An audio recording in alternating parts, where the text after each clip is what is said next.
Hello everyone. I originally wrote this post 5 years ago. It was with great hesitation that I even discussed this topic, people of the lie, because it requires the highest level of discernment, spiritual discernment, to apply to your life. Several years prior to that, I read one of the most powerful books of my entire life. This was the book People of the Lie by Dr. Scott Peck, a psychiatrist. And then Dylann Roof happened.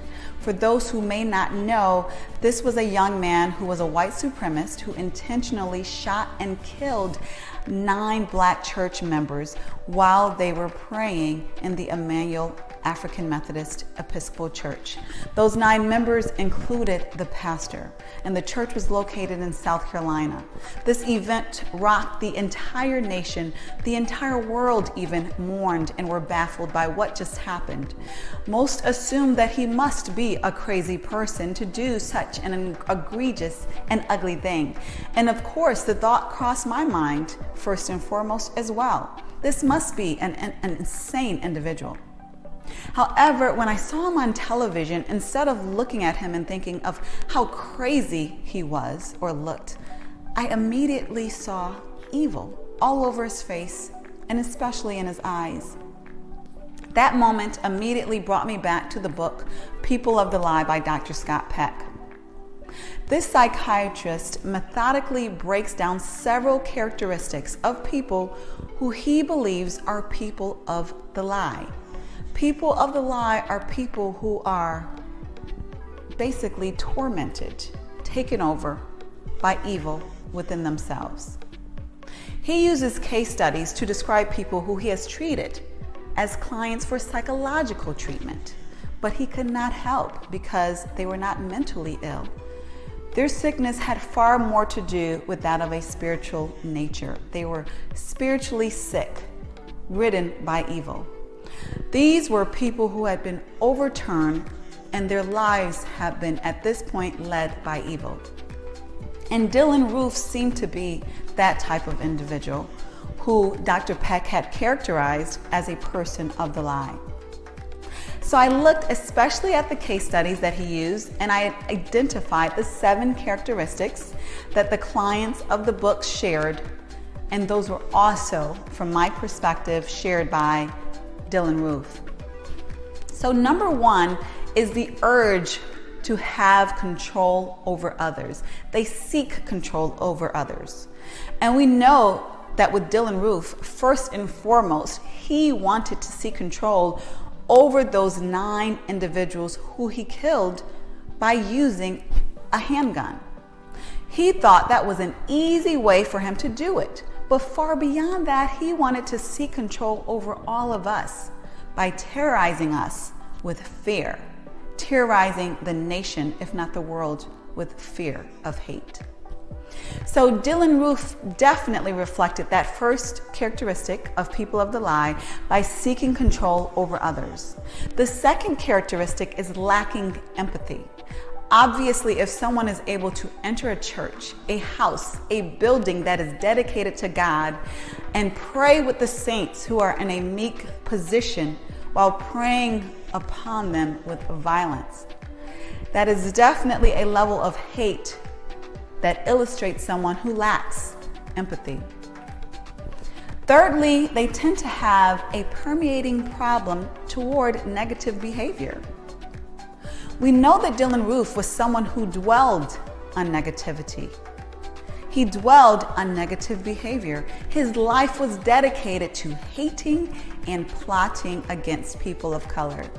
This became his lifestyle, the world in which he lived and focused upon. He consistently focused on division, destruction, and hate. So he definitely had a permeating problem toward negative behavior. Fourthly, they tend to strategically and intentionally plan toward the wrongdoing of others. So their wrongdoing is calculated. It's obviously intentional. It's not impulsive. So given Dylann Roof's situation, given that scenario, this was not a new plan of his. In fact, he told people around him at least 6 months in advance what he was going to do. He was very clear in his direction and his strategy regarding what he was going to do to harm these individuals. The fifth characteristic, and what I would like to do now, is qualify by saying this fifth characteristic, I believe, is not only a characteristic of people of the lie, but it definitely is a characteristic of a person of the lie. And that is, they tend to be in their own extreme area. Of course, there are people around you who are different and they stand out from the crowd who are not evil. But I will say that most people of the lie tend to stand out from the crowd in a certain particular way. You interact with them and they may say something that just isn't quite right. It's just not normal.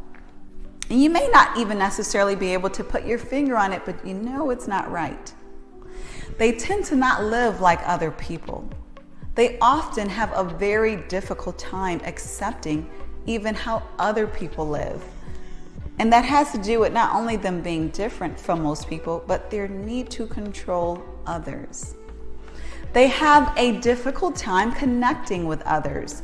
And we definitely know that Dylann Roof stood back in his old evil dwelling. He was very atypical. He walked around with an old guard. Most would say outdated guard, for example. He often used the old Rhodesian flag. He used these old symbols that represented white dominance from many years ago. He was very different from modern day people. Even themes of acceptance that we tend to focus on today, even if we don't accomplish those themes of acceptance, of racial harmony, at least the mainstream says, hey, this is the right thing to do. It's a normal and important goal. Whereas someone like Dylann Roof says, this is not my goal.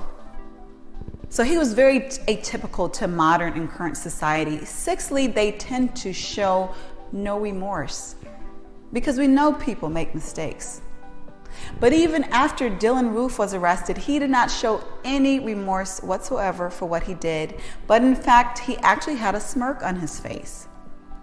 That smirk would reflect someone who was celebrating the atrocious violence that he had committed on the people and the world, I might add. The seventh characteristic is they tend to not be corrected even by punishment. So even after Dylann Roof was arrested, put behind bars, he was still not showing any remorse. He saw the threat of living all of his years behind bars, possibly even the death penalty, yet he still did not show that he was going to change or that he even wanted to change any of his ways. In fact, he was still a huge proponent of racial disharmony and destruction. So what I wanted to do, I definitely wanted to illustrate these 7 very important characteristics of people of the lie that was first modeled by Dr. Scott Peck, a profound psychiatrist in my perspective. I want you to understand these different ways that you can identify that people may need help other than even mental help, and identify if it's beyond your capacity to help them. I hope that you have benefited from this message, or at least found it interesting. And if you know anyone who might benefit from it or find it interesting, please do not hesitate to share it with them, and have a blessed day.